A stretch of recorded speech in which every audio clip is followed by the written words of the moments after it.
As we drop the last Brands, Beats, and Bytes of album 5 in this holiday time and heading into 2024, we're switching it up a little bit. LT's leading off here, and our team is just sitting in great gratitude for lots of things, and especially you, our brand nerds in more than 50 countries who just keep us excited to deliver you great content that is both informative for your life and career and wrapped in a fun package. And a key part of this are the amazing guests who join us. In this spirit of gratitude and new beginnings for 2024, we thought we would share some snippets from guests most reflective of this spirit. What do you think, D? Oh, LT, I got to give credit where credit is due. Brand nerds, this is an idea directly from the mind of super producer and the booking producer, Jade Tate. So yes. this is literally how it went down. Larry and Jade were chopping some stuff up. I'm talking to Larry about, 30 minutes ago. Larry's like, jump on at the bottom of the hour and talk to us. And we're going to discuss how we start the year. And then we get on with Jade. Jade's like, no, we're recording this now. Let's record it now. I was like, so brand nerds, we are going to break down the end of year and LT. I can't believe the conclusion of album 5, bro, the 5th year of podcast. Amazing.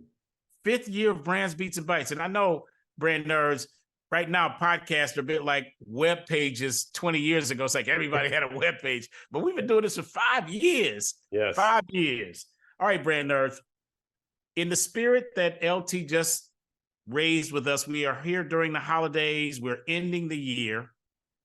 And so as we were talking with Jade about this end of year album 5, track 34 offering, we thought, is there something that we have grasped through the year, gleaned through the year, that we can maybe give you brand nerds something to reflect upon as you look back, but more importantly, maybe to inspire you to remember some things as you start off 2024. So we got 4 things. Not 3, not 5. Jeff, super producer, is going to be very upset the fact that we got 5 brand nerds. And the first one is this. LT, you and I were talking maybe about an hour ago, and I was telling you how I didn't realize how tightly wound I was going through this year until the last 2.5 days or so, because I really started to unwind. And Larry, do you remember what you said to me when I told you I was tightly wound? I didn't know it. No, I don't. Okay, you said you never know it. That's right. You never know you're tightly wound until you actually take a break.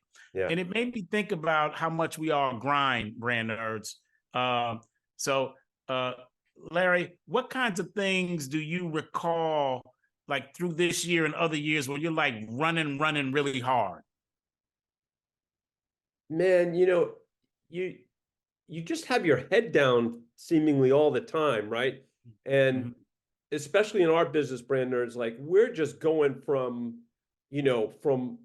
almost episode to episode, from client to client, from project to project. So in some ways, you're doing it all the time until, like you said, and I feel the same way, in holiday time, in our business, in the marketing world, the world really shuts down this week between Christmas and New Year's. And so we're really lucky, brand nerds, that we have this time to reflect. So I feel like that is something that we realize that we're off the treadmill a little bit, and it's really going to get us ready, because we got a lot of great things brewing, D, for 2024. So it's going to crank back up next week.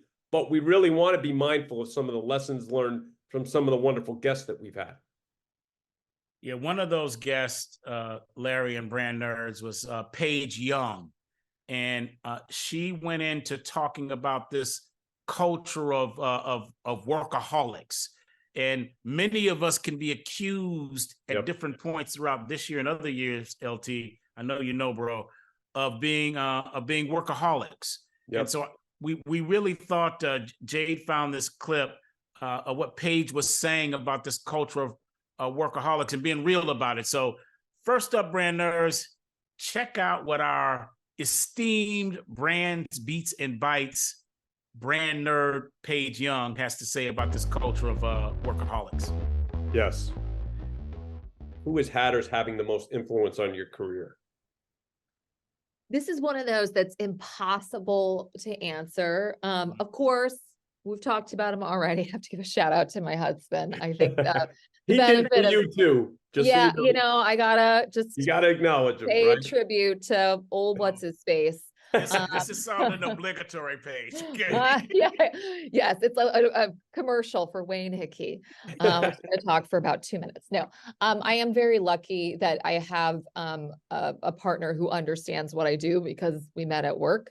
But I've had so many. As I was thinking about this interview and this question, I've had so many badass female leaders who took an early interest in me, who invested in me, who pulled me aside and had the tough conversation.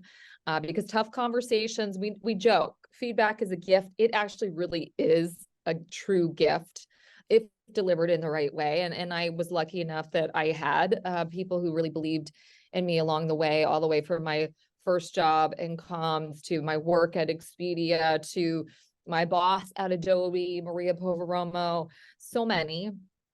But then I also had a lot of leaders who really, like talked about, sort of leaders who showed up, who modeled the qualities that I admired. And I always admired leaders who just approached their work from more carrot versus stick. I don't think, and let's be clear, I've been doing this for a while. There was a distinct period in my career where the culture of being a workaholic, I mean, there were a number of years where we'd get to the end or the weekend and we'd say, I worked 80 hours this week. Yeah. It was like a point of pride. You're like, badge of honor. really, yeah, that's your badge of honor. Like, oh, you're really invested. That's not a point of pride. And nor do I definitely put the time in, but that's not for me where we should be encouraging we've all, thrown ourselves on the altar of workaholism. And it is not something that I think is, burnout, anxiety, mental health issues, these are all things that we'd like to convince ourselves it just exists outside our little bubble. These are other people's problems. No, it's very real. It's very tangible. It is absolutely a crisis. And I think it is something that I have admired leaders who have integrated lives, who are great partners, love their kids, go on vacation, have hobbies, have lives outside of work. And so I was able to work with a lot of leaders who really epitomized that as well. And also just came with so much kindness and patience and inspiration. And those are the people that I really wanted to get behind and support. I'm lucky right now. I have a boss and a CEO who absolutely epitomized that for me today. I can say that I'm very lucky to be in this situation. And that's one of those things that I keep trying to bring of myself. And in those moments, because if you're a perfectionist and someone who can overwork, and I am one of those people, you have to it's a constant battle, constant journey. And I kind of keep reminding myself to wellness and well-being and time away from work is something that's important. All right, brand nerds. Next up, again, in line with the season, this is the season of family and friends. And we get a chance to talk to people, LT, who are really authentically grateful about their relationships with family and friends, which you don't hear a lot about in the work context. Usually people bifurcate their lives. They're like, I got my work thing going over here. I got my friend and family and personal thing going over on the other side. But sometimes we have guests that bring them together. Larry, you and Sherry have a son. My nephew, Jake. What's it been like for you throughout your career, like pressing hard to do what you all need to do in your career while still raising this beautiful soul called Jake? By the way, and Jake is not short for Jacob. It's just Jake. It's just Jake. Yeah, it's a blessing to have children, and Jake is amazing. And maybe because also, brand nerds, we had Jake when I was older than most folks who who are parents, you know, I've tried to be very mindful of making sure that that relationship is really, you know, that and of course with my wife Sherry, the most important relationships. So to make sure that you do spend dedicated time. And then D, as you know, with your wonderful children who are in their 20s and grown, but still your babies, you know, being Definitely. Haley, Lauren, and Sydney, you know, then brand nerds are trying to ascertain how to be a parent of a 20-year-old is much different than a 10-year-old. So figuring all that out is sometimes difficult because we as parents want to get involved. And, you know, as they get older, they have to make their own mistakes. So, but that's something that we've dedicated and I've dedicated a lot of time towards. Yeah. I've seen you do that. You and Sherry do that. I've also seen the byproduct of that in the relationship that I have with Jake, which is a beautiful relationship. I love my nephew so much. We have such great We love conversations. that you guys have such a good, you and Jake have such a great relationship. Yeah, brother, we do. Thank you.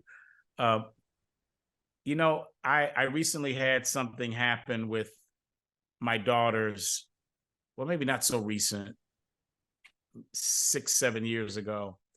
I used to say to them, this is after their mother and I divorced, that, you know, I wish I'd spent more time hard charging in the career itself.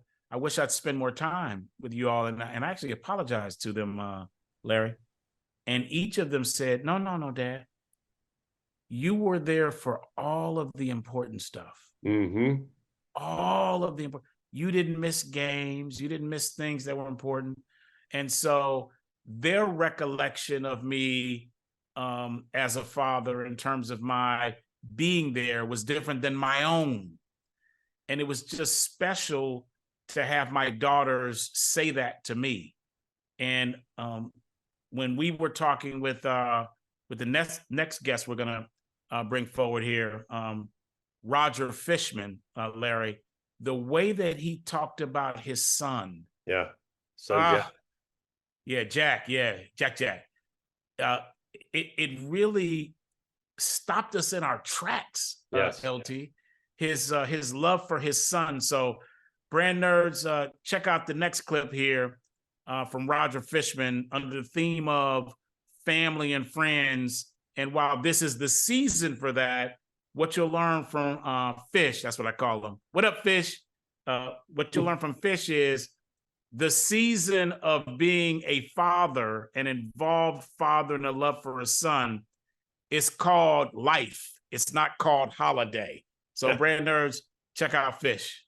Right. And D, before we get segue to the next guest, I have to say, as you described that, the reason why your wonderful daughters think that way is because you, my friend, are one of the most present people. When you are with someone, they feel you 100%. 100%. Thank you, brother. Thanks, LT. Amen. Okay, Roger. So, who has had or is having the most influence on your career? At this stage? Could be anywhere, anytime, whatever you deem most important in your life. You know, I'm going to say 3 people. Just one, Sure. my father who died, my mother who worked her ass off 6 days a week, keep a roof over her head, clean clothes on my back, and food in my stomach, and my son. And I say that for the following. My father, because of his early death, his 4th heart attack at 46, told me life is short. So I'm always had the notion of, like, be in the moment, have gratitude for what you have, okay? And realize what priorities are for you and live intentionally. My mother talked to me about work ethic, being principle-based, honorably-based, and earning your way through life and owning it all, good or bad, intended or unintended. She got up in the middle of the winter at 6 o'clock in the morning. She was out the door at 6:30. I'd push her car up the driveway if it was snowing or icy, and she just did it. So she influenced me to understand you earn your way through life. Life is not given to you. You earn it and you own it. And the third part of that is my son. You know, I'm so in love with my son. He's as we all feel, I'm sure, about our children. You know, he's my priority. He's my focus. And as my father once wrote, few days before he died, he wrote a note to his twin sister. And he said, Roger, is the son, S-U-N, of my life. That's what my son is. So that's my focus. So those are the three that are always driving. Yes, there are great people professionally that influence me. We talked to some of them. There's obviously both of you I collaborate with. But at the end of the day, who's always in my life? Those three people, always and every day. Oh man, I love that, Roger, because that shows, and it is emotional, because that shows that that's the core of who you are. And everything, like you said, revolves around that. So that's beautiful. LT, I'm not a singer, but I try to play one on Zoom. All right. I used to love the first time I would hear as a child the song Santa Claus is Coming to Town. Used to love that song. When it came on, I felt like, oh, the holiday season is upon us. And my mom, we grew up as a Christian family. So my mom and my grandmother were really big into Santa Claus. And so LT, fixing the cookies for Santa Claus and putting them out with the milk, that was a big deal in our home, as I know it is for many. What this season has made me think more about, and I try to reflect upon this annually, is there's a dichotomy happening there. On the one hand, you have this metaphorical figure, Santa, coming down a chimney to give gifts. And then you have these children who are awaiting the gifts from Santa, and they themselves are wanting to give Santa a gift called a cookie. They want to give Santa this treat. LT, you are my Jewish brother. You're my Jewish brother. And so I know that it's a different deal with the Santa Claus thing, but during this time of year, when it comes to giving and receiving gifts, what was that like for you growing up, and what is it like now for you? Oh man, that's a great question. Growing up, when one is Jewish, you're outside the main culture. Quite honestly, you feel that as an other more so at holiday time. And my parents, understanding that, they give you you have 8 days of Hanukkah, and you would get again, as a little kid, you get a gift on each day. And that's what you do. So that would be people's way of sort of mitigating that you don't celebrate Christmas, which is outside, right? So I hadn't heard anything like this before. This is good, Larry. Yeah. So that's, and again, we would carry that on. We don't do that with Jake obviously anymore, but when he was a little kid, we did the same thing. So that's the way you celebrate. But at the same time, I love Christmas music. I love the whole spirit and festival that is Christmas. Even though I might not directly participate in it as much as somebody who is of any Christian faith. So I may get this wrong. If I mess this up, LT, please give me your grace, and the rest of my Jewish brethren and sisters. But Festivus for the rest of us, is that a Seinfeld thing? It's a Seinfeld thing. Okay, all right. What is that? That's not a Jewish thing. That was George Costanza's Italian now, but his father did, that was the anti-Christmas, which was hilarious in itself, making fun of that whole thing. Okay, all right. So going back to what you said, LT, on the Hanukkah, you get 8 gifts, 1 per day, rather than just have 1 day of gifts. If someone had said that to me at 8 years old, I would have converted, brother. Okay, that's exactly. Sounds good. I was like, I want 8. I want 8 days. Right. But back to this parallel of Santa giving gifts and then the kids giving Santa a gift of a cookie. We had one of our guests, brand nerds, Brooke Janousek. She had a story about Toll House cookies. So good. Brand nerds, check this out now. So good. Like a first love in branding, what was that for you? Oh my gosh. Well, I hope with that buildup, this is not an anticlimactic answer, but but I'm going to say Nestle Toll House. And here's why. As a young girl, I would say I'm bored and I don't have anything to do. And instead of my mom saying, oh, go sit in front of the TV, she would say, why don't you make some cookies? And the reason why I loved this is because it gave me responsibility. It gave me something to do that challenged my mind. So I, at a very young age, I was reading directions. I was following the directions. And let's be honest, baking is science. It's different than cooking.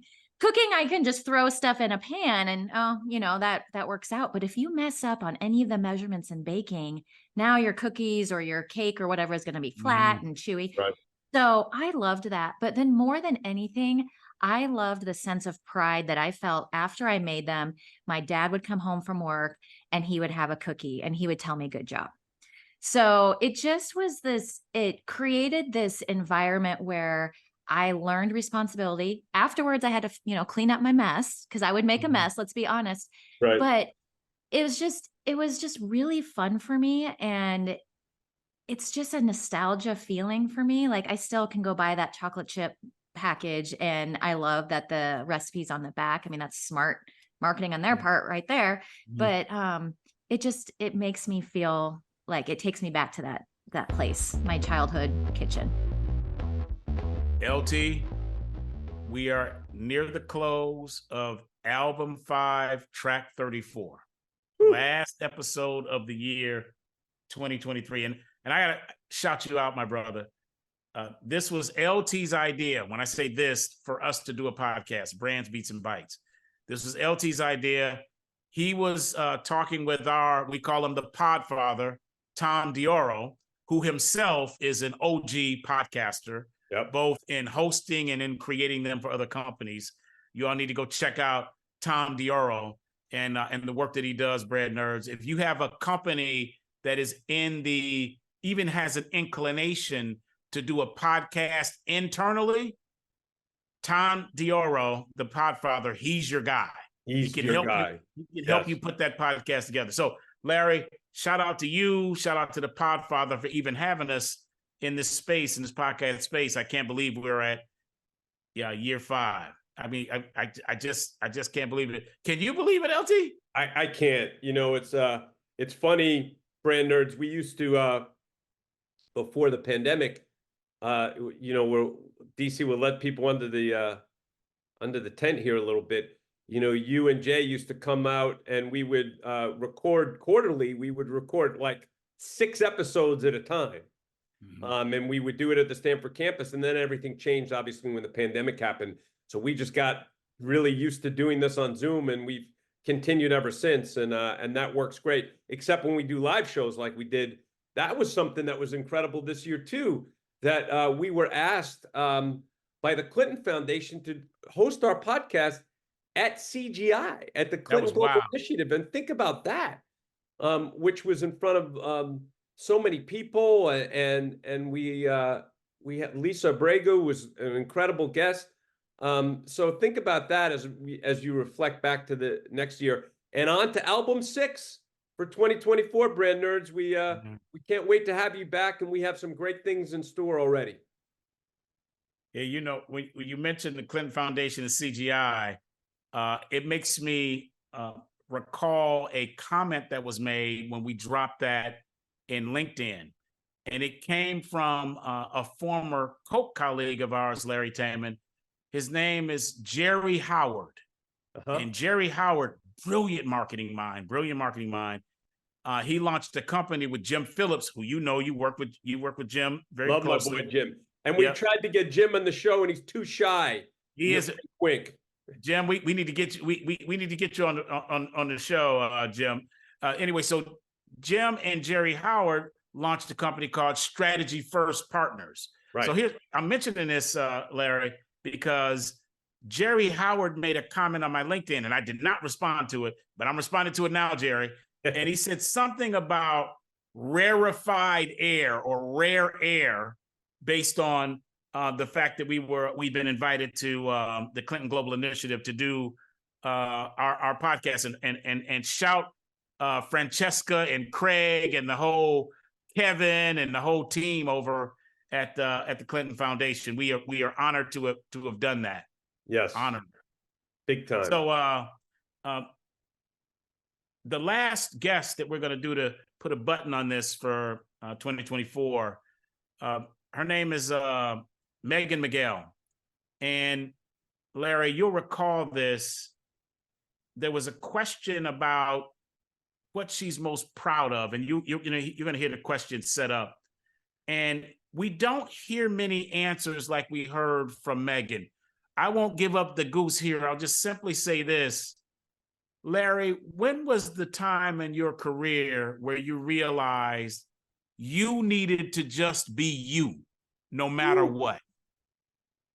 Man, D, that's a great question. I know you realized it when and you've talked about it a lot on the podcast about when you realized it when about a year in at KO. Yep. I really, we want to be completely transparent and truthful to the brand nerds. I wish I would have learned it then. I had snippets of it. There were times where I were like, no, I'm being who I am. And then also I think I've evolved as a person. So I don't think I've really been who I am until I joined you at Brand Positioning Doctors, you and Jay. What? Yep. Showed up as my authentic real self. And brand nerds don't make the same. That's one of my many biggest F-ups, which we could go on to at another time. But I think realizing that I really should have done that a whole lot sooner. Larry, I didn't know this, brother. Yep. This is, I don't think Jeff knew this either. Yep. All right. So brand nerds, I got to go back here. So Jeff and I and Larry were pitching a piece of business 7 years ago now. Yep. And it was the first time that we did it together. And for Larry, it was more of a, let me join you guys for this one pitch. And by the way, that was when we were pitching. We don't pitch anymore. We don't do RFPs anymore. Long story behind that, but we won't bore you with it. But we were pitching at that time, and we didn't get it. But we were driving back. I remember we were on a road trip, and Larry, I don't know if you remember this or not. You started talking about, hey, we should do this more often. We need to talk about like maybe doing something more. And so I'm thinking to myself, I love you, Larry, but brother, we just did one pitch. We don't even know the results yet. Like, it's a bit early for me. And then Larry, you kind of stayed with it, talking to Jay and I. One of the best things that has ever happened in my career and in my life, brother, is to have you along with Jay be my brothers and be my business partners.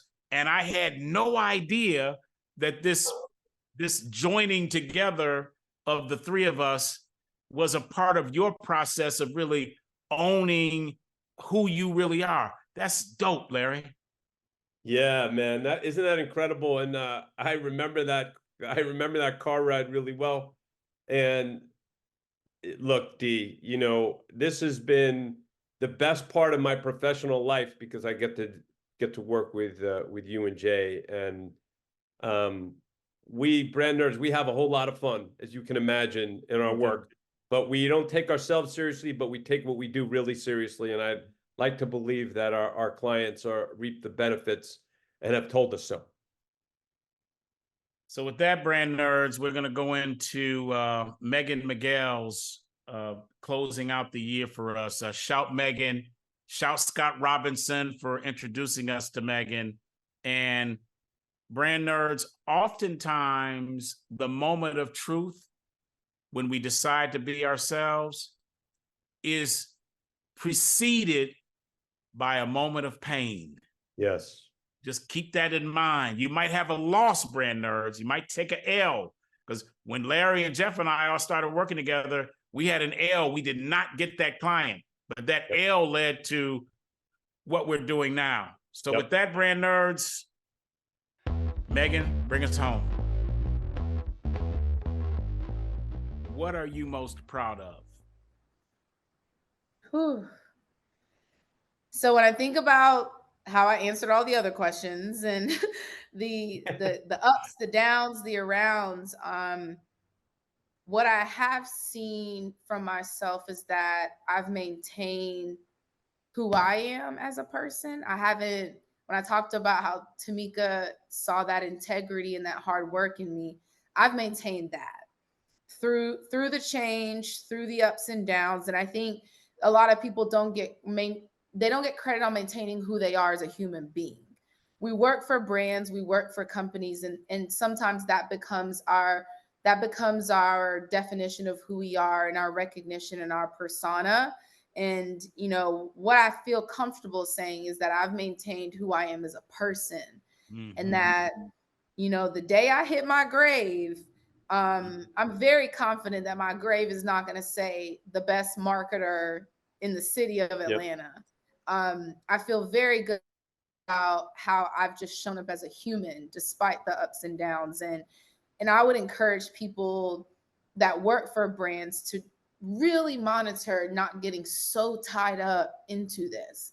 You can still be passionate, you can still go hard for your people, but allowing your identity to be engulfed into a brand or a company, you've got to monitor that. And I'm proud of myself to say that I have maintained, and I would say maintained and regained that power throughout my career. And I only plan to keep doing that. And it's those moments that you've got to speak and remind yourself that I'm still who I am without X brand. And that's a level of confidence that takes a lot of work. And I'm very proud of that. Forget all the amazing events I've done and moments that are memories. Like, that's something that I'm proud of because it lives in me versus it lives on a marketing slide. Very proud to say that. And I'm glad that y'all asked that question, because I think in the brand side, a lot of us got to remember that our best attributes to the world are probably not where you're working or that moment. I would hope that we can find something bigger that truly impacts like yourself or people around you. So 2023 is now a wrap, and brand nerds, thanks so much for listening to Brands, Beats, and Bytes. The executive producers are Jeff Shirley, Daryl DC Cobbin, Larry Taman, Haley Cobbin, Jay Tate, and Tom Dioro. The Podfather. That is he. Please subscribe and share, and feel free to rate and review us on Apple. We hope you enjoyed this podcast, and we look forward for you joining us for album 6 in 2024. Happy and healthy New Year to all.